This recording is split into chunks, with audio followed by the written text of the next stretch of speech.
pakastimessa 300 humanoidia.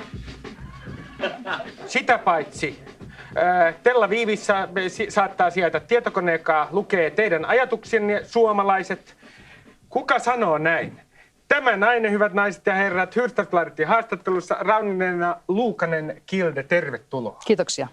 Sanotte tässä haastattelussa, että Tel Avivissä todellakin on rakenteellut tietokone, jonka nimi on 666. Tämä pedon merkki, ja että sillä voidaan tehdä kaikenlaista. Mikä ihmeen härveli se nyt on? USAssa National Security Agency eli NSAlla on tänään saamani tiedon mukaan aivan uusi tietokone, jonka Al Gore vihki tänä syksynä. Se on ilmeisesti sama, joka tullaan rakentamaan Tel Aviviin, joka valmistuu vuonna 2003. Nykyisillä tietokoneilla, jotka ovat huippuja eikä Skandinaviassa tietääkseni yhtään, pystytään nopeuteen 20 miljardia bittiä sekunnissa.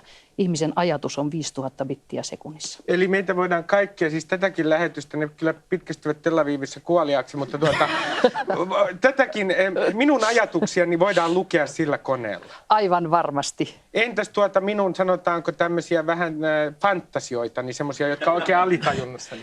Kaikki, mitä ovat alitajunnassasi, mitkä ovat tajunnassasi, mitä aiot tehdä, ne tulee tietokoneelle, ne tulee signaaleina, signaalit muutetaan sanoiksi ja he tietävät, mitä te aiot tehdä ja he estävät sen, jos he haluavat.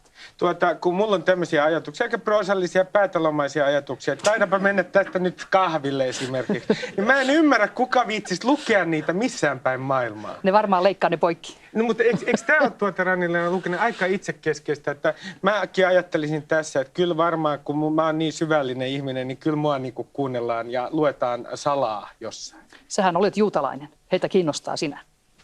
Sen takia, että mä oon juutalainen. Tel Aviv. No entistä hölmömpää porukkaa siellä Israelissakin.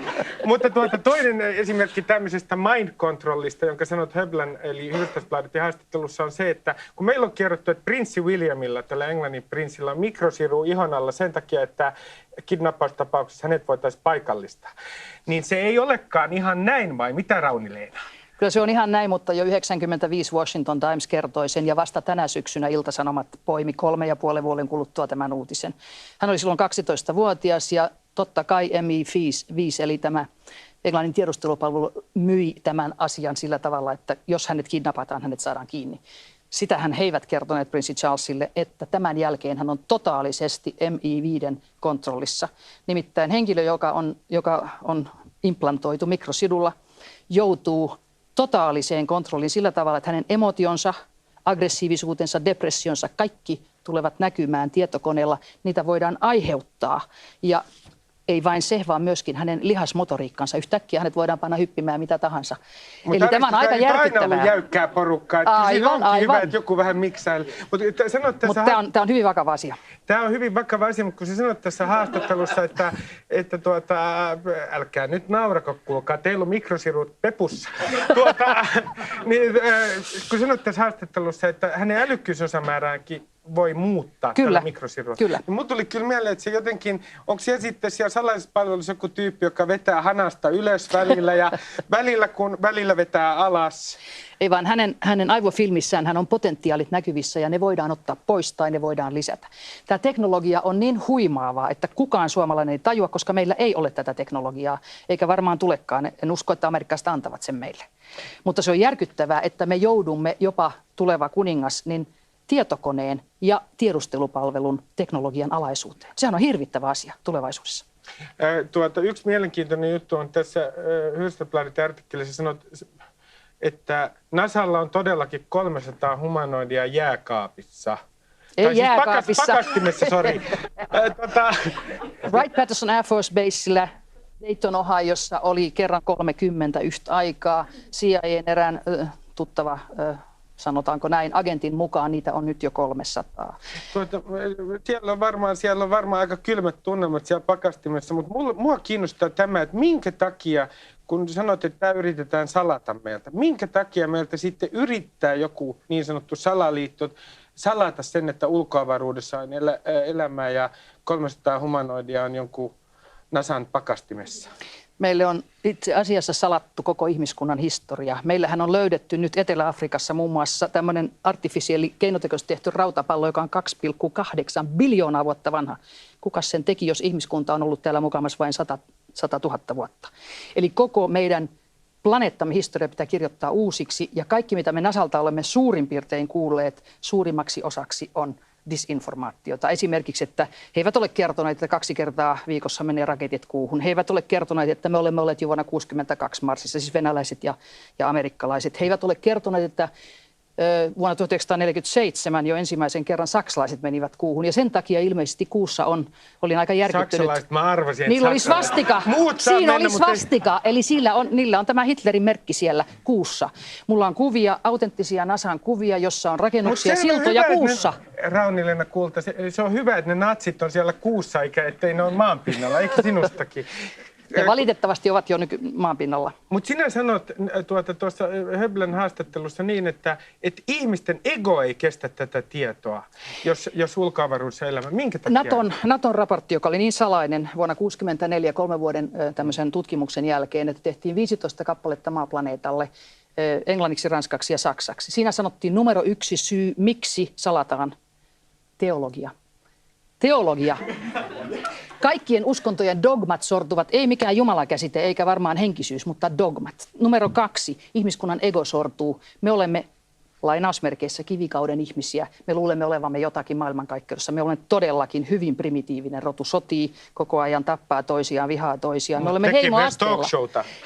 Plus sitten 3. syy oli meidän energialähtö. Me maksamme kaasusta, öljystä ja sähköstä.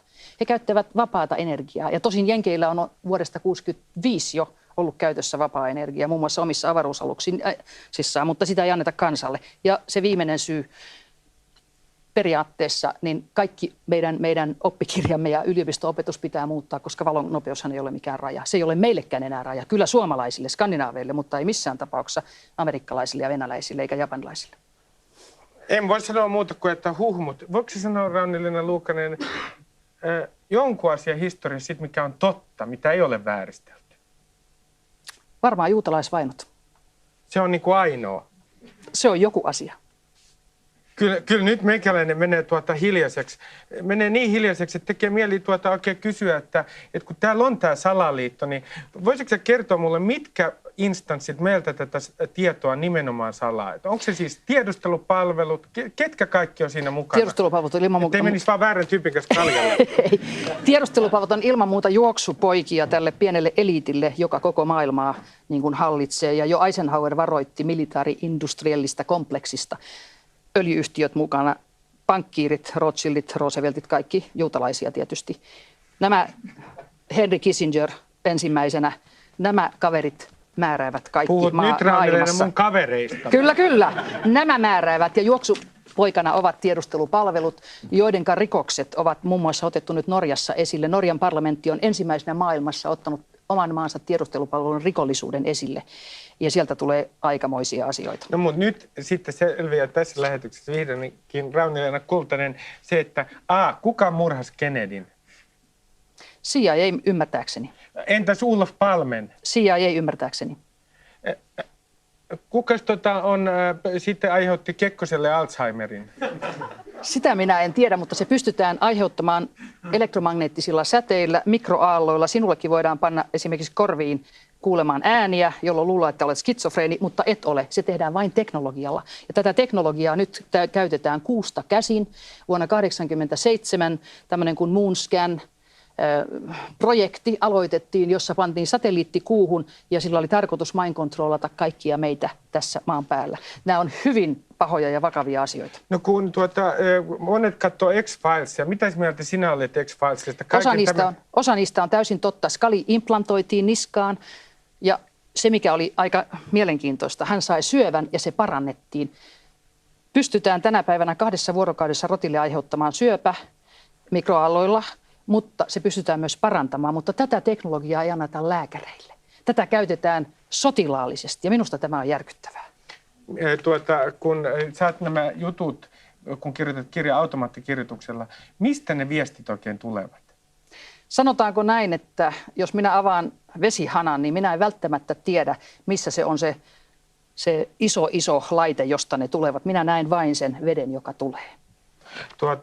Mun täytyy kysyä sinulta vielä yksi asia, että oletetaan, että siellä kuussa on 36 000 duunaria. Ei ne ole duunareita, ne on tiedemiehiä pääasiassa. No tiedemiehiä, sanotaan, että ne on tiedemiehiä, niin minkä ihmeen takia, Rauni-Leena, sen pitäisi pätkäkään kiinnostaa mua? Olkoon siis kuussa ja Kuutamolla ihan miten vaan. Minkä takia sen pitäisi huolestuttaa mua? Ei se pidäkään huolestuttaa sua, paitsi tämä Moonscan teknologia eli mind control-systeemit. Muutenhan he harrastavat siellä paitsi tutkimusta. Mulla on eräs ystävä, joka oli mukana Apollo, ei lennoilla, mutta Apollo-ohjelmissa. Koko hänen kotinsa on täynnä kuusta tuotua tavaraa.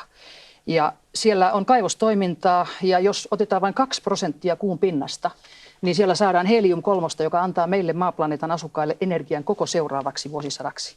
Kaiken tämän jälkeen, Rauni-Leena, miten sä saat öisin unta?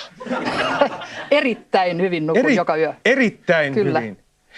Lupaatko, et lähetä, kun näin tuossa artikkelissa sen, että mä voin suojautua tätä telepatiaa vastaan ja mun aivojen hienoja ajatusta lukemista vastaan alumiinifoliolla päästä, kun laittaa sen pään ympärille. Lupaatko mulle, että jos mulla on alumiinifolio päästä tänä iltana, niin kukaan ei pysty lukemaan ajatuksia? Alumiinifolio voi estää sähköiset aallot tulemasta sinuun, mutta ei magneettisia aaltoja. Tämän opin itse juuri Teknisessä korkeakoulussa ja seminaarissa Tampereella.